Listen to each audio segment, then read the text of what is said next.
Bismillahirrahmanirrahim.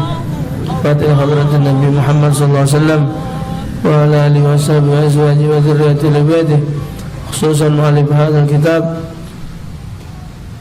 Syekh Salim bin Ismail Al-Hadrami al-alim al-allamah Syekh Muhammad bin Umar An-Nawawi Al-Bantani, li jami' masyayikhina majma'in, barakatihim wa asrarihim wa ulumihim, nafahatihim fid din wad dunya wal akhirah. Ala hadhihi niyyah wa likulli niyyatin salihah. Wa ila hadratin Nabi Sayyidina Muhammad sallallahu alaihi wasallam. Al-Fatihah.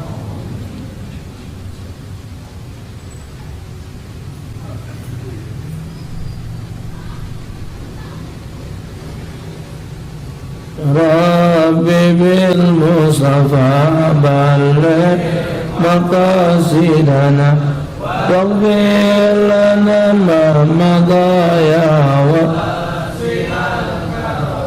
ya Rabbi bil Mustafa balligh maqasidana waghfir lana ma madaya wa fi'al karami ya Rabbi bil Mustafa balligh maqasidana waghfir lana ma madaya wasi'al karami Muhammadun sayyidul kaunaini wathaqalaini wal fariqaini min urbin wa min ajami ya Rabbi bil Mustafa balligh maqasidana waghfir lana ma madaya wasi'al karami nabiyyuna al-amirun nahi fala ahadun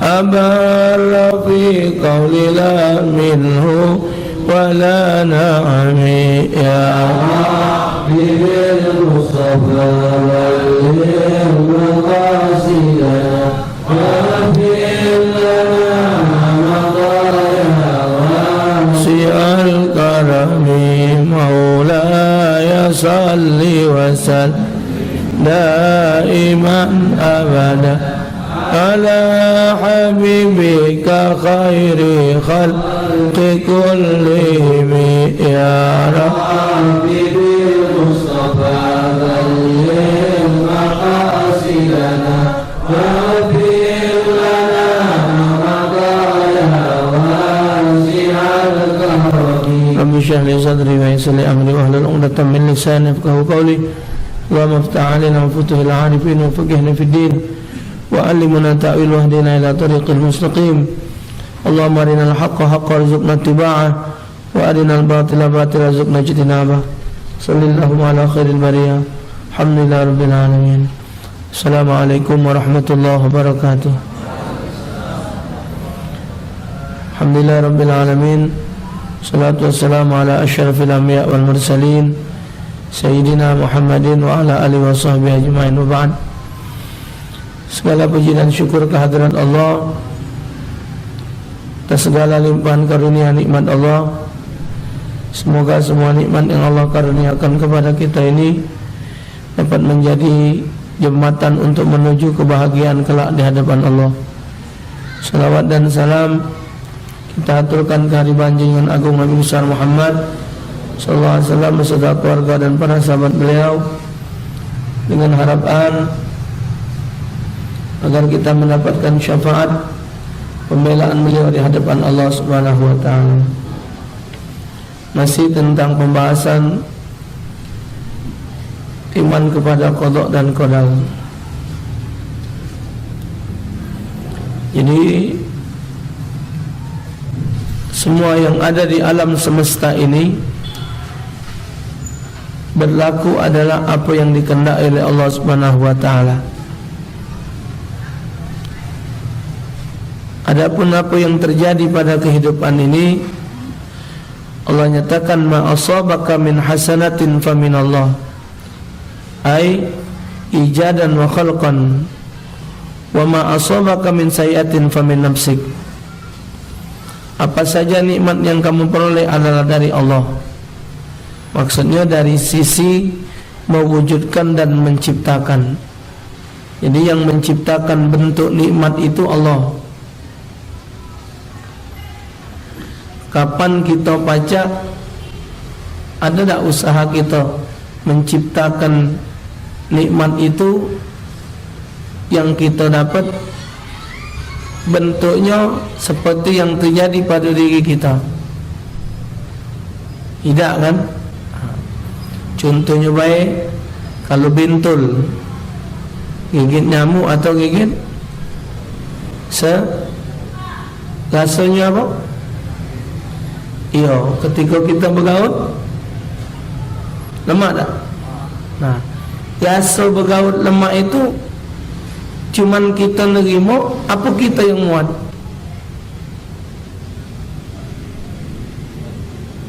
Rasa lemak bergaut itu kan tak kata usaha kita.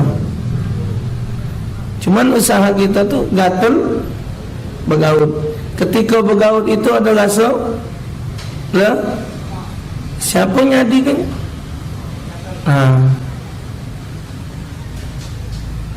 Jadi nyamuk ngigit kita, semut ngigit kita, tapi ketika digaut lemak. Rasa lemak itu kita tak pernah ada usahanya dikenya. Kita makan durian,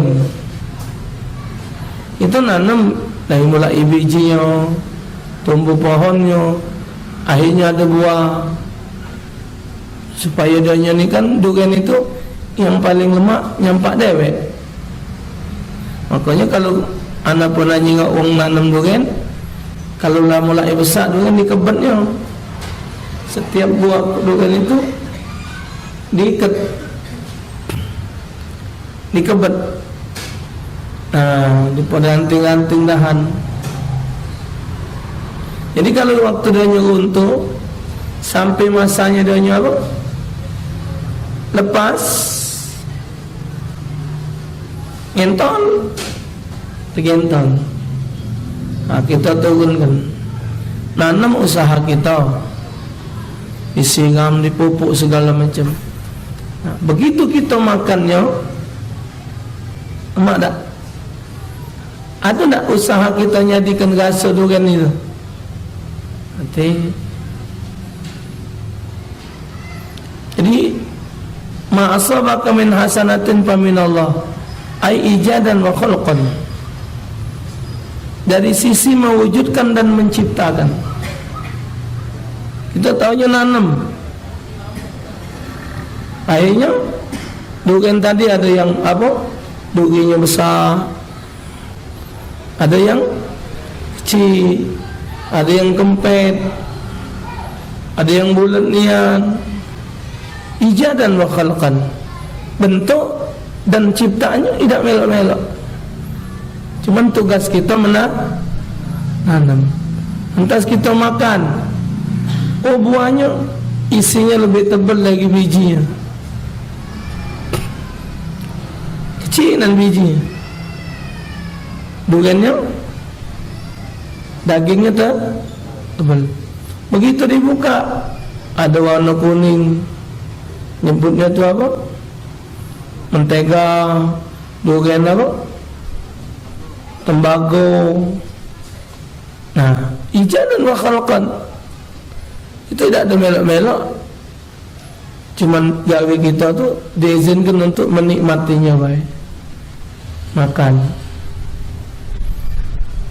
Jadi semua ma'asabaka min hasanatin faminallah,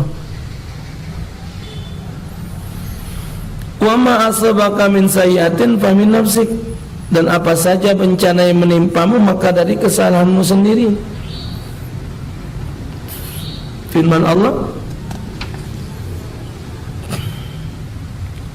apa nyata, wa ma kunna muhlikil qura illa wa ahluha zalimun. Dan tidaklah kami hancurkan penduduk satu negeri kecuali penduduk itu yang berbuat zalim. Jadi akibat maksiat yang kita lakukan itu menjemput azab Allah. Dari maksiat yang kita berbuat manggil, ngundang azab Allah. Padahal Allah berjanji dalam Al-Quran, apa dia? Walau anna ahlul qura amanu wattaqau la fatahna alaihim barakatim minas sama'i wal ardh. Seandainya penduduk satu negeri beriman dan bertakwa kepada Allah, la fatahna alaihim barakatim minas sama'i wal ardh, pasti akan kami bukakan keberkahan dari langit dan dari bumi. Janji Allah. Tapi ngapa zalim? Ngapa datang azab? Oh, karena dia maksiat. Datangnya azab itu diakibatkan maksiat kita. Waktu itu bencana datang itu ada 3: azab, nasihat, takfir dzunub. Azab karena dia maksiat. Kampung itu ada perjudian, perzinahan. Turun azab. Kedua, lin nasihah. Nasihat bagi yang tidak ada kenal. Oh, kejadian bencana di sana. Ada apa di sana? Oh, di sana tu, oh, hati-hati. Berarti kita jangan macam itu, kita kena bencana pula. Yang ketiga, takfir dzunub. Dengan datangnya bencana tadi untuk ngapus dosa. Janji Allah tadi diangkat, dibuka keberkahan, dibuka keberkahan, diturunkan rahmat. Tapi ngapa ini jadinya? Karena kemaksiatan. Rezeki sempit. Ngapa sempit? Nah, padahal janji Allah wa may yattaqillaha yaj'al lahu makhraja wa yarzuqhu min haitsu la yahtasib. Siapa bertakwa kepada Allah, Allah akan jadikan jalan keluar bagi mereka dan akan dikaruniakan rezeki dari jalan yang dia tidak ngiwangi. Allah sebut macam ini rezeki. Tapi ngapa pecah sempit?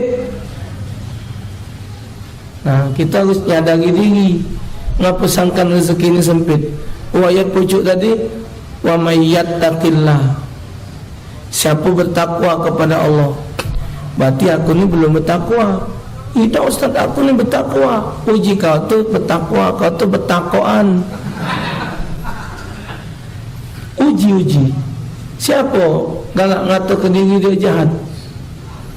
Siapa galak ngata ke diri dia salah? Dah latih. Selalu ngasa diri benar. Datang seorang bapak-bapak nak ngawinkan anaknya ke dengan Rasulullah. Seorang gadis ngongkon Rasulullah nikahi anaknya. Karena anaknya tidak pernah sakit, sehat terus. Ini anakku Rasulullah sehat terus, tidak pernah sakit. Jibril turun, tak usah kau nikahi. Tak kata kebaikan yang tino itu. Pandangan tak sakit terus, sehat terus. Kapan sehat terus ni? Berarti makan bergizi. Makannya bergizi. Pokoknya sehat kalau. Ijabilah, tidak ada kebaikan bagi wanita. Ketika Rasulullah ngomong dengan Siti Aisyah untuk nikah kepada seorang wanita Yahudi yang baru masuk Islam, jawab oleh Aisyah, ya Rasulullah, itu wanita Yahudi. Dia memang dari Yahudi, tapi Aisyah dia wanita yang baik. Tuh. Jadi alhasil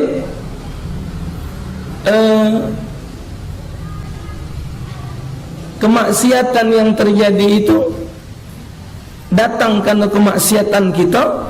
Nah, bentuk azabnya itu kita tak pernah buat. Pernah tak kita membuatnya? Misal kebakaran, bentuk api itu kita pemuatnya. Gempa bumi, tanah retak, ada yang rumah tersenggit, mobil masuk sebaru. Tahun berapa di Mekah hujan deras 2016 Tak, bukan 2011, 2008, 2009. Dia kesian hujan. Ana nyingok nian. Kebenaran hujan dari situ. Aku ada di daerah itu lagi belanja. Saking deras Banyung kan banyak jabal di Mekah kan. Jabal Nuh, Jabal Sur, Jabal Uhud. Ya, pada Indonesia ni banyak jabalan. Turun dari pojok tebing itu, mobil ini berdekap degu, mobil dia dalam Banyung, rombongan. Kami balik dari Arafah, dari Mina, balik dari Mina, keluar dari terowongan Mina, nak metu ke Azizia. Tak terbayang ni kau kamu di mana tempatnya. Dengar weh. Oh Azizia, Allah. Sangkin deras hujan, kanyut. Mobil-mobil itu kanyut. Kejinguan. Allahu Akbar. Jadi akibat maksiat kita tadi manggil. Kau jiwang Palembang ada serado. Nah, bentuknya tu kita tidak tahu kakek. Pernah dengar cerita Raja Namrud? Mana dia mati? Nyamuk masuk kopi. Tak masuk, termati. Kupak oleh nyamuk sikok. Nah, so. Jadi zalimun akibat kemaksiatan. Zalim di situ maksiat. Kan ayat lain Allah nyatakan zaharal fasadu fil barri wal bahri bima kasabat aydin nas liyudhiqahum ba'dal ladzi amilu. Nyata kehancuran di darat dan di laut akibat ulah tangan manusia. Liyudhiqahum ba'dal ladzi amilu. Kami nak nyicipkan kepada mereka akibat ulah tangan mereka. Maka itu kan ada ayat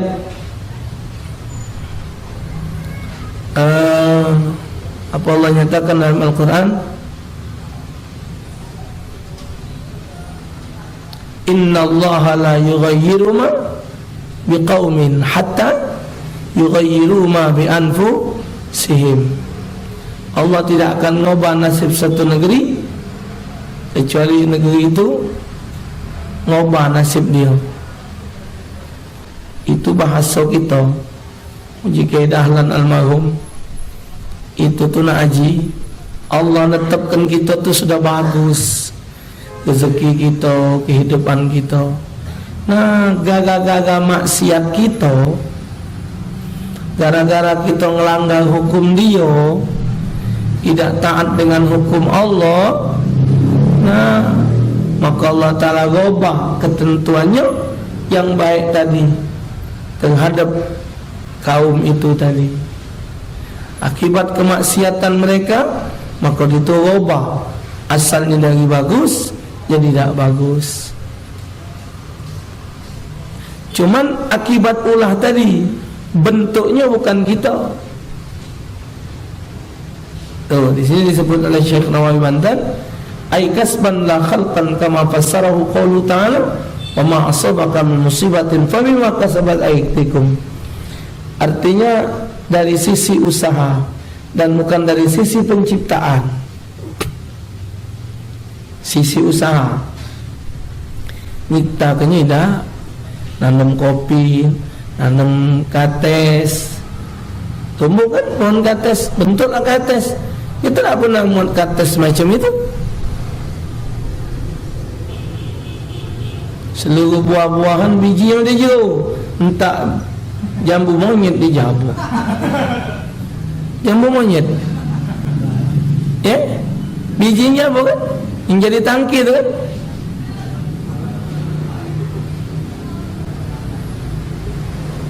Mama ni cerita biji jabu daging di jeruk ni.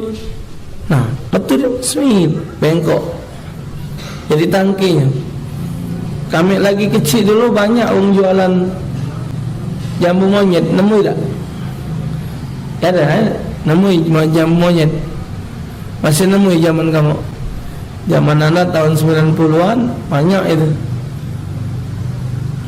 Ada yang abang, ada yang manis, ada yang agak masam-masam. Kalau terkena yang itu tuh kelep. Iya, monyet itu tuh kan gambaran galau.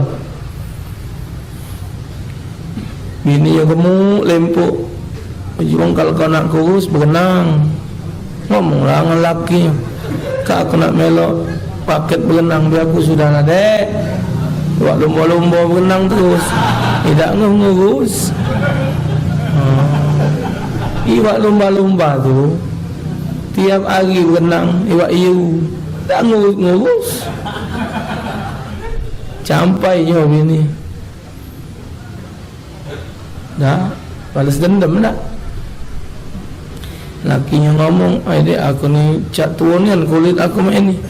Mengingatkan aku baik makan buah-buahan, pisang, kates supaya saudara kak monyet makan pisang ibu bulu kaya lah." Jadi kita tu cuma baca usaha nyiptakan aja, nyiptakan suasana senang, suasana susah, dah baca.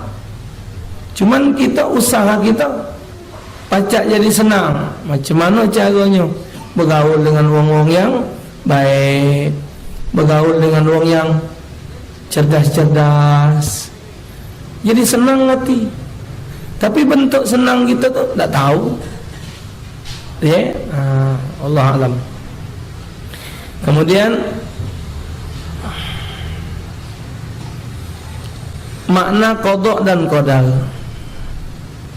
Ikhtalafu fi makna al-qada'i wal qadari. Fal qada'u 'inda al-asy'ariyati iradatullahi al-asya' fil azal ala ma hiya 'alaihi fi ghairi al-azal. Wal qadaru 'indahum ijadullahi al-asya' ala qadrin makhsusin ala wifqil iradah. Kata Imam Syekh Nawawi, perbedaan pendapat di kalangan ulama memberikan makna qada dan qadar. Fal qada'u 'inda al-asy'ariyah, adapun menurut pendapat Imam Asy'ari, iradatullahil asya' fil azal, kehendak Allah Ta'ala pada perkara di zaman azali, sesuai keadaan perkara tersebut di saat zaman azali. Azali itu adalah zaman di mana Allah belum menciptakan segala makhluk, belum ada galau. Zaman azali sana, azali pakai zai, azali. Kalau ajal itu batasan ajal, ini azali itu masa sebelum Allah menciptakan segala-galanya. Wal qadaru indahum, adapun qadar menurut Imam Asy'ari, ijadullahil asya' ala qadrin makhsus, perwujudan perkara oleh Allah atas segala ketentuan khusus, makhsusin ala wikfil irada, khusus yang sesuai dengan kehendaknya. Jadi qada itu ketetapannya, qadar itu pembuktian. Misalan Allah Subhanahu wa Ta'ala nak nurunkan hujan, ketentuannya nak nurunkan hujan, diturunkan nian hujan, itu namanya qadar. Jadi pembentukan daripada qada tadi adalah qadar. Ini menurut Imam Asy'ari. Fa iradatullahi muta'alliqati azalan bi annaka tasiru aliman qada'un wa ijadul ilmi fika ba'da wujudika ala wikfil iradati qadrun. Kehendak Allah yang berkaitan di zaman azali adalah seperti contoh, Anda ditentukan menjadi seorang alim di zaman azali, jadi ditentukan menjadi orang berilmu. Ketentuan di zaman itu disebut qada.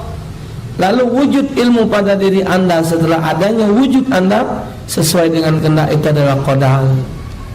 Jadi apa yang Allah kehendaki pada diri kita waktu zaman qada dulu, Lah dicatat bakal jadi wong alim, bakal jadi wong senang, bakal jadi guru, bakal jadi tukang semen, bakal jadi tukang batu. Ada kalau sudah. Nah, begitu dia diciptakan oleh Allah, terlahir di permukaan bumi ini. Nah, jadinya ditentukan oleh Allah Subhanahu wa taala jadi tukang jatuh. Allah.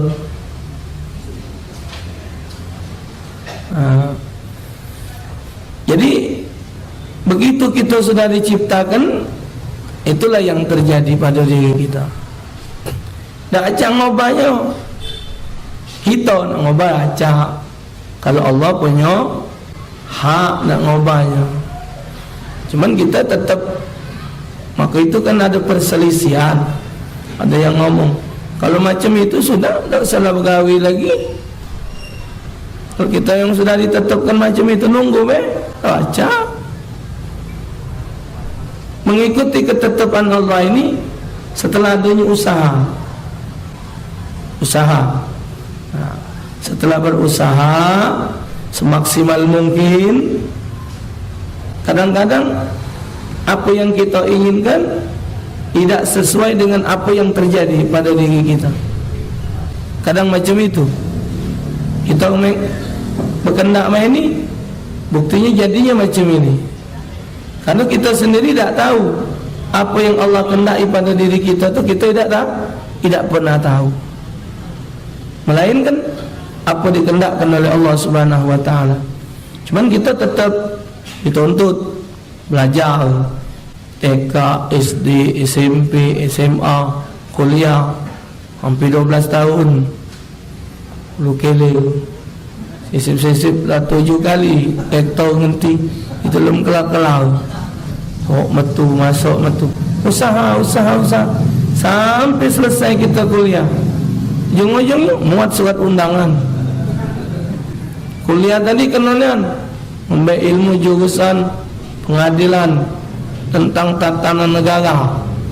Pakem, hafal galau undang-undang ini, undang-undang itu, hafal galau pasal ini, pasal itu.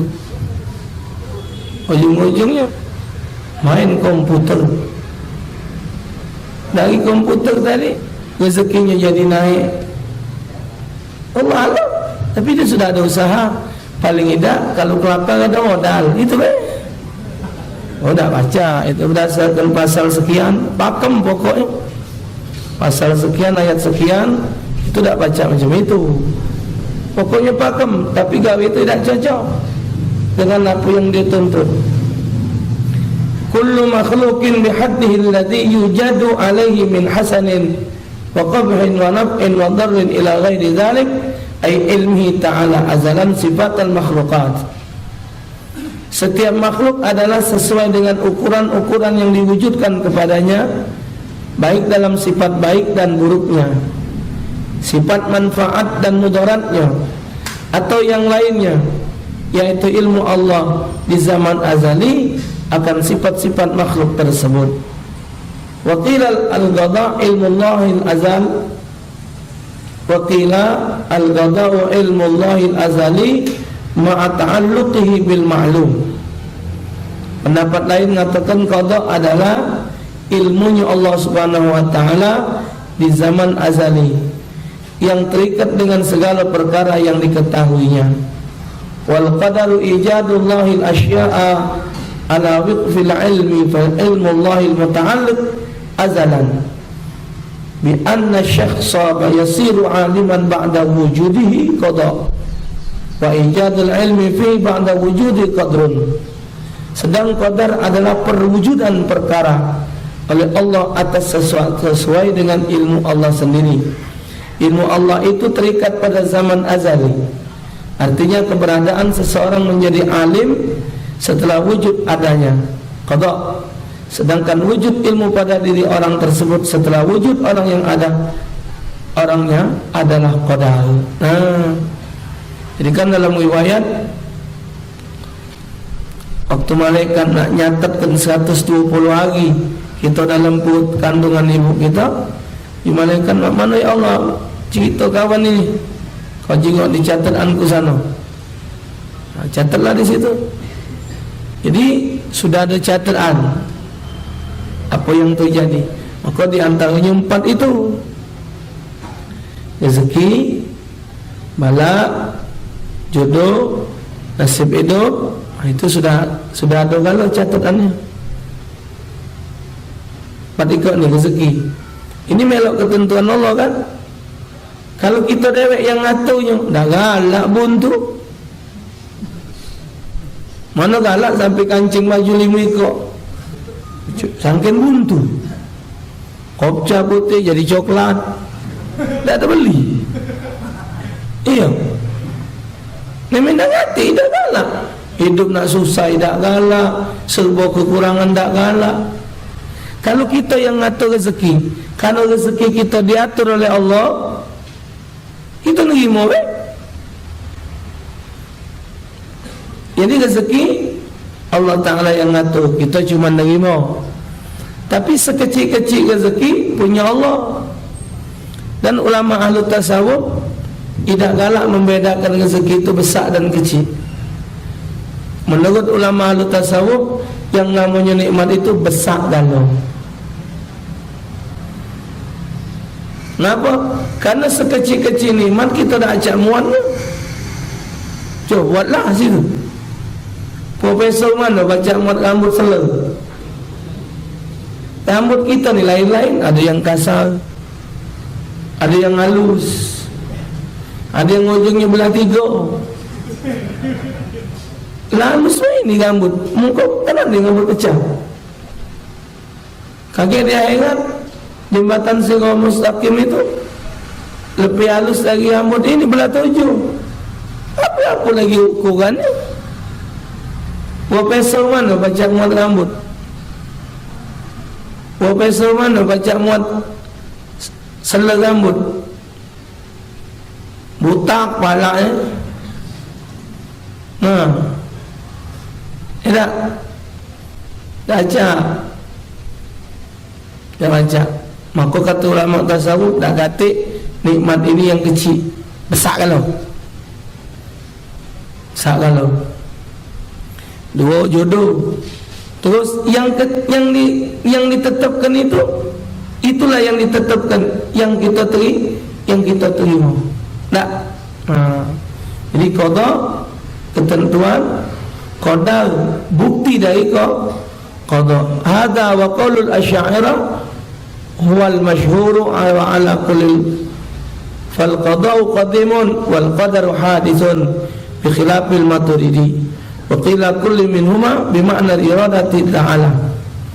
Pendapat ini dan pendapat Imam Asy'ari itu adalah pendapat yang masyhur karena masing-masing mengandung pengertian sama, yaitu bahwa qada itu terdahulu sedangkan qadar adalah baharu.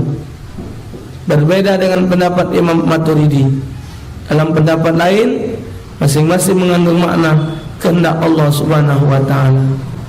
Ini dia sudah ada duluan. Yang qadar tadi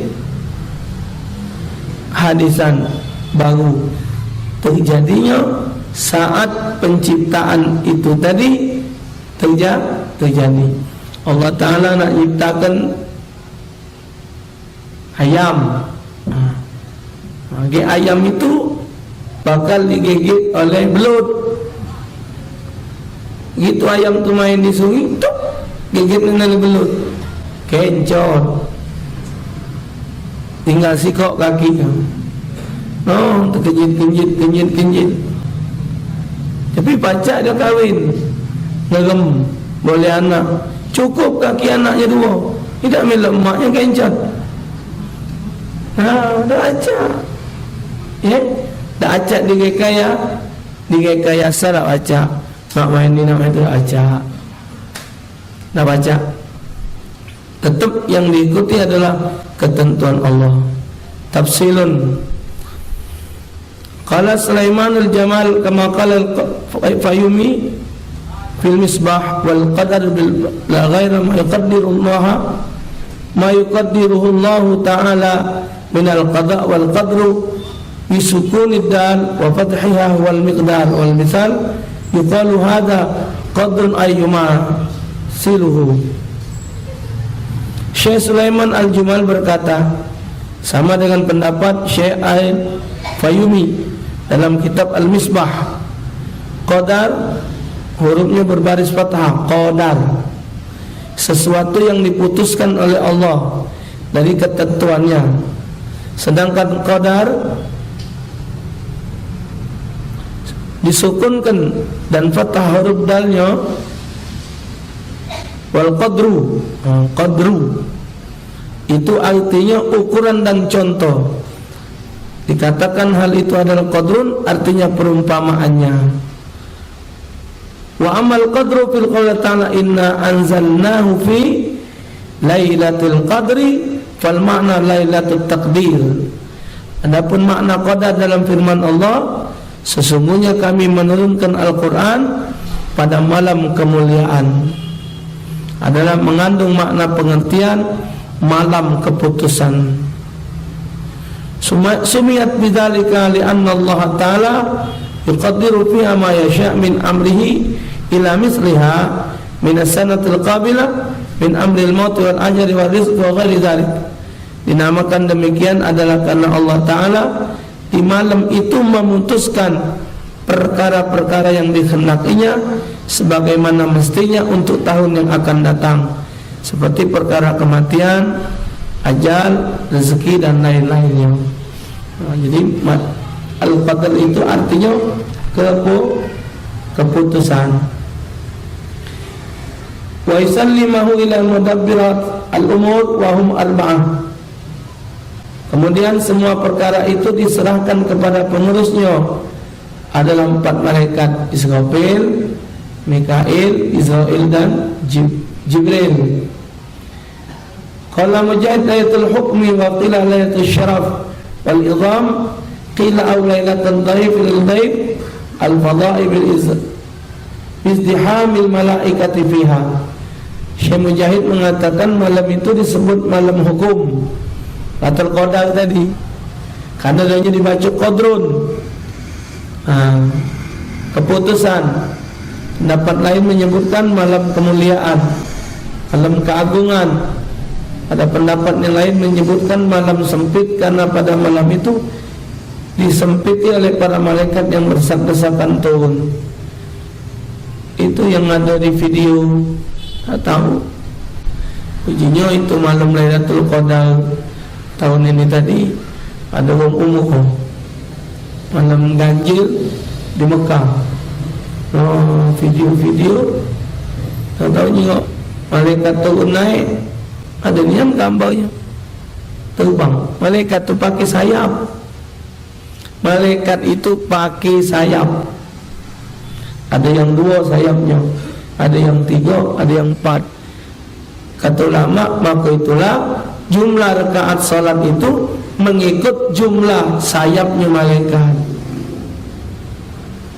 Terbang.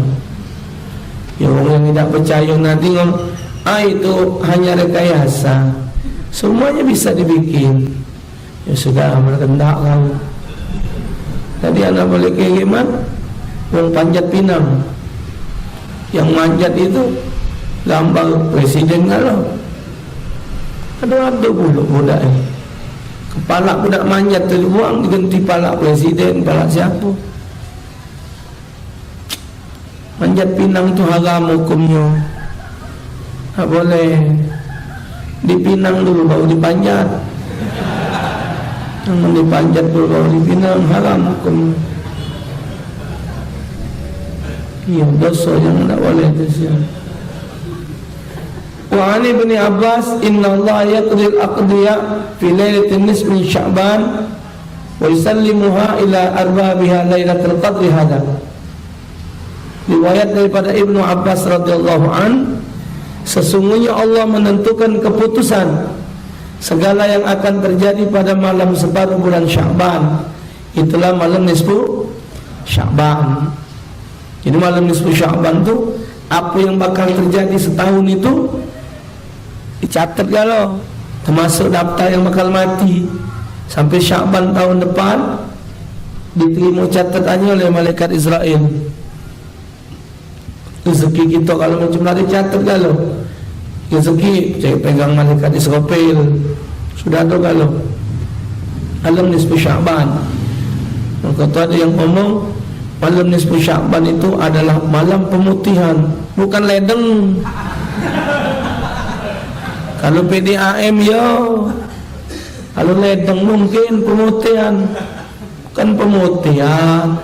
Malam itu seluruh buku amal kita setahun tuh dikepet, dibundel, simpen, turun catatan. Tahun itu kita bakal sakit, sakitnya sekian lama, sehatnya melalui obat ini, yang nunjuk obatnya si anu.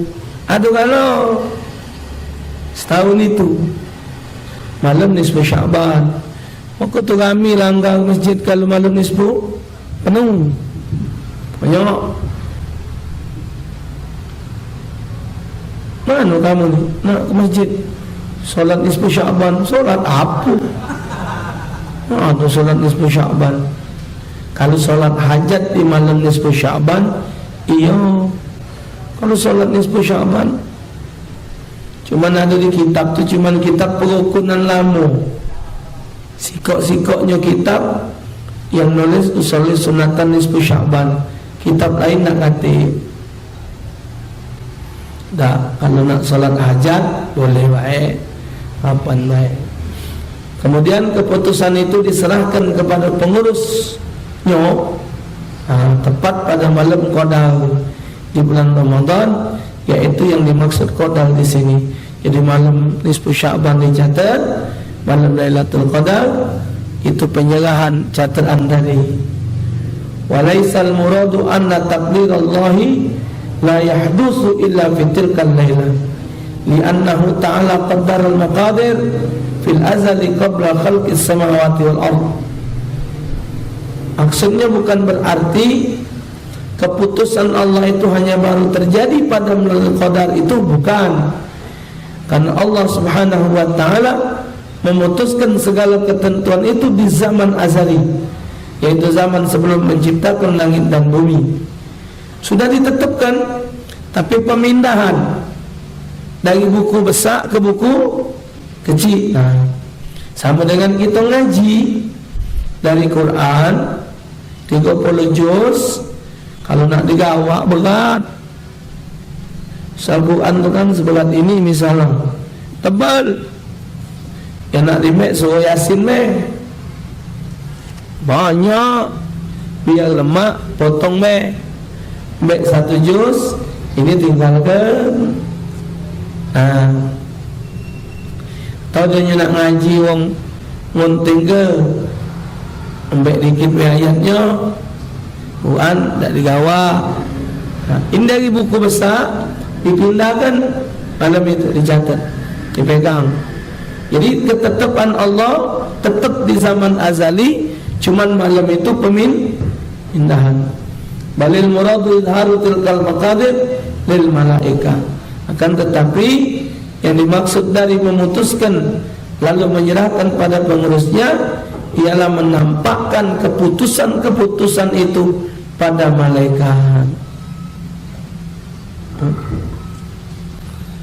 Itu tentang qada dan qadar. Jadi oleh karena itu, kalau kita sudah baca yang macam-macam ini, untuk memperkuat keyakinan kita akan kekuasaan Allah Subhanahu wa taala. Jadi tak katik lagu lagi, benar-benar hidup kita ini atas ketentuan Allah taala. Jadi tak boleh ngobah-ngobah. Sekarang ini kan ada yang ngobah alis dibuang, kontino terutama, minta kata kecantik, awak jahat. Kalau jahat tetap jahat, tak baca ngobahnya. Biar jahat tak terjenguk jahat, cantik hilang cantiknya, mati ke lampu. Tengok alis tipis, buang, ditato. Emangnya tidak sempurna apa Allah bikin? Padahal hadis itu sudah nyatakan nyukur alis hukumnya haram. Ditato no alis. Ada yang alatnya pakai tatoan. Kalau ini ditato, tato itu pakai tinta. Tato itu kan ada yang pakai tinta, ada tato itu yang pakai apa? Stiker. Di apa? Ditrika apa katanya. Nah itu pacak hilang. Tapi kalau yang dicocok-cocok itu enggak mentol-mentol itu nah. Zaman dulu anak boleh cerita dari wong tua. Wong yang make tato-tato tu, itu tu oleh-oleh metu dari obat. Wong jauh penjara tu nah. Masuk penjara, metunya oleh-oleh.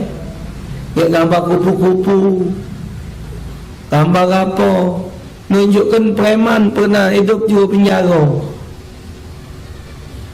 Ini pak, preman bukan nakal, tidak bertato. Kalau bahannya dari benda yang tidak cair, benda yang yamna usul al-ma, berarti wuduknya tidak sah. Mandi wajib tidak sah. Kalau mandi wajib sama wuduk tidak sah, berarti solatnya tidak sah. Yang ada di badan kita ni tak usah digobah-gobah. Tengok di TV tu nah. Kalau pok hati makan kan dia, anak galak dengar di TV. Galak kelakar sama selebriti saya. Pok hati ngomong, "Ani pesen amin lulu pada. Enggak usah pakai suntik selikan hidung itu. Ini mah jadi penyakit. Ini saya ni jadi penyakit." Dia ngomong, "Enggak usah." Kata-kata orang yang nyuntik hidungnya jadi lagi sama. Tengoklah, kalau belum disuntik gaya kita ni beda-beda, tapi begitu disuntik jadi sama. Cak kembar beda 2 hari. Ada nyuntik tebelan tengah, lubang kecil, batang besar. Ada yang nyuntik di luar, batang kecil, cungu libau. Yang ciptaan Allah ni sudah jadi-jadilah. Berubah bagus juga tidak. Ya, hukumnya tetap jadi berdosa. Yang baru ni sulam bebel. Aduh betino bebel disulam. Nyulam itu dasar satu imin tu lah. Disulam gambar mobil, gambar boneka, bebel disulam. Di Dempo itu tengah 200 sulam bebel yang tebal dibuang dikit, tipis, ketipisan gigi metu.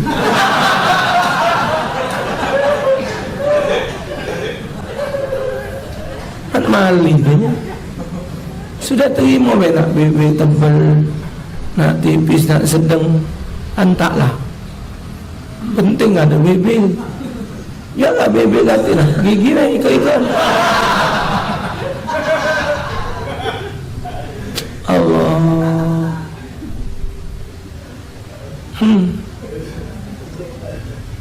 Masya Allah.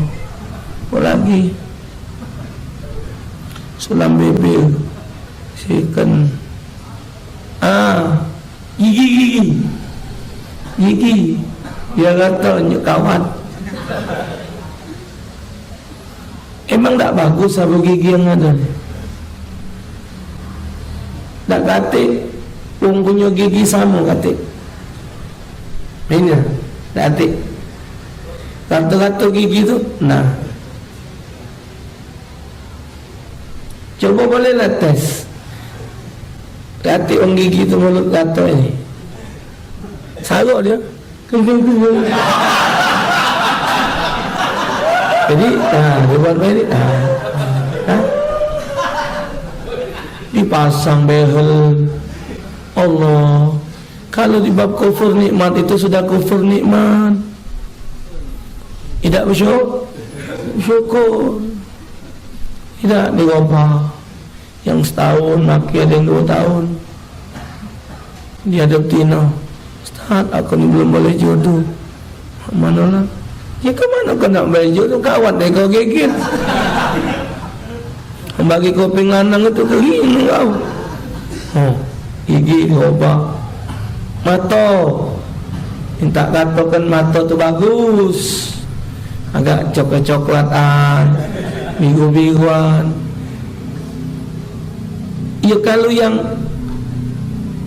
wong barat sana, wong apa Allah Uzbekistan, wong Turki, wong apa lagi ngalak dijengok di Mekah, matanya agak biru-biru tu, kulitnya agak keabang-abangan, cak putih abang-abangnya, jadi bagus, pantas antara mata dengan kulit.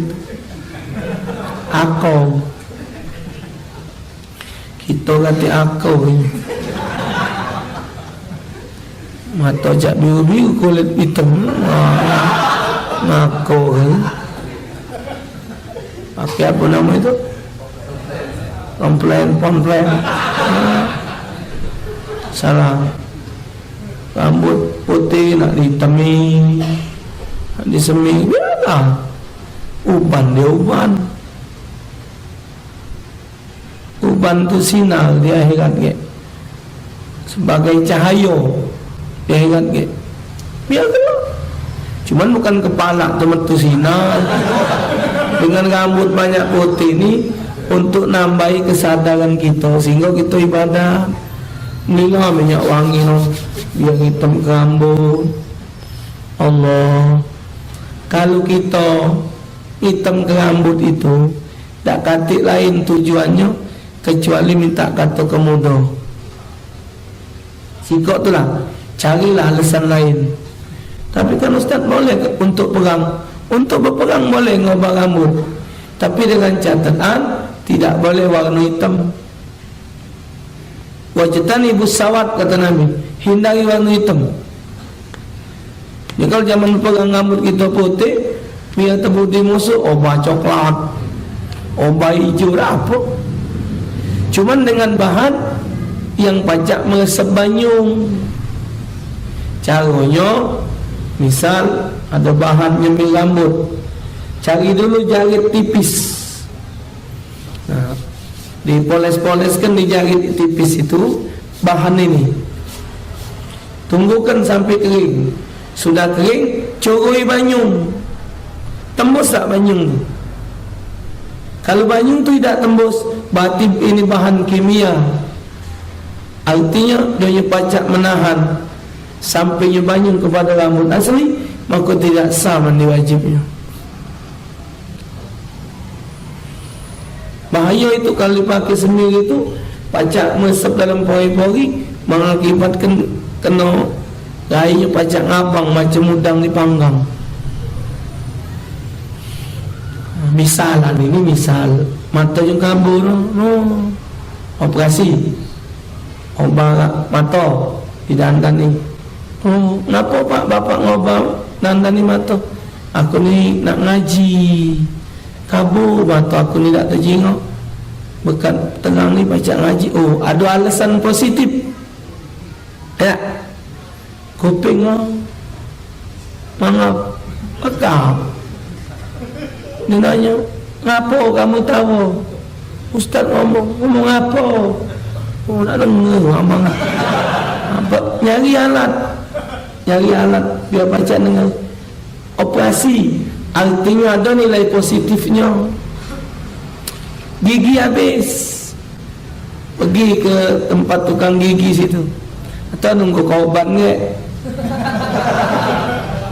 pasang gigi bawa pucuk 8 juta misalan. Kenapa kau masang gigi? Awak gigi habis. Aku ni nak ngaji. Kalau gigi habis tidak ada pas macam huruf, ada positifnya. Kalau rambut putih jadi hitam, apa dia positifnya? Minta kata ke muda tu lah. Tak galak nerima rambut uban. Kufur nikmat. Nah, ni lantaklah dia. Biarkanlah. Rambut tambah lagi disemir, cepatnya belang-beleng. Hitam separuh, coklat separuh, putih separuh. Tahu bendera mana tu? Belang-beleng. Itu namanya wa itu MH. Wa MH itu ma'holau. Ada aku, wa itu aku. Nah, jadi apa yang sudah menjadi ketentuan tak boleh. Nah, cuman sikok hasil bahsul masail, sikok lagi yang boleh. Maaf kalau dia sumbing. Sumbing. Nah, kalau orang sumbing ni kadang baca huruf tidak pas. Maka hasil bahsul masail, ulama diperbolehkan dimbek ke daging yang ada di badan dia atau yang halal, ditempelkan, operasi, dijahit sehingga dia nyelapi. Boleh. Bukan untuk belagak, untuk ngapi ke baik, untuk bentuknya. Cuman kalau ngomong kadang-kadang masih tak acak berubah, masih pingseng pula. Nak mana? Nak mana? Nak amhamu? Masih itulah. Cuman ini ngobak. Tapi untuk positif supaya dia baik, tak apa-apa. Jadi jangan sampai kita terkesan seolah-olah tidak menerima ketentuan Allah Subhanahu wa taala.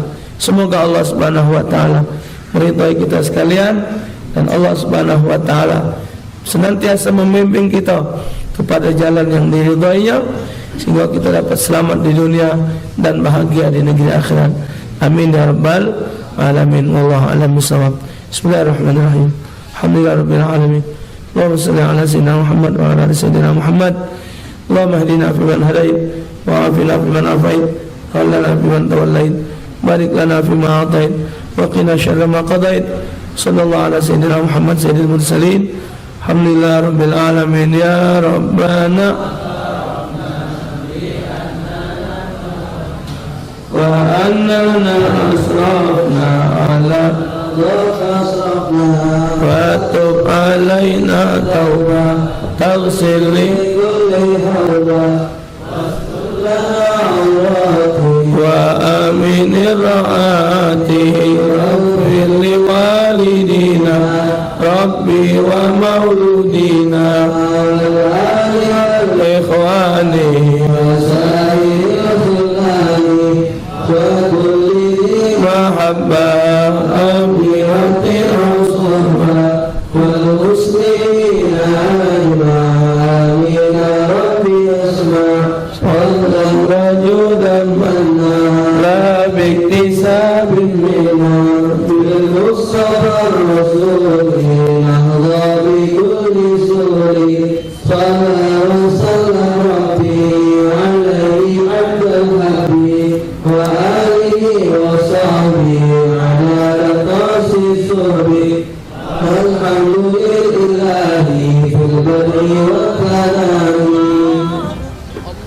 Sekian, assalamualaikum warahmatullahi wabarakatuh.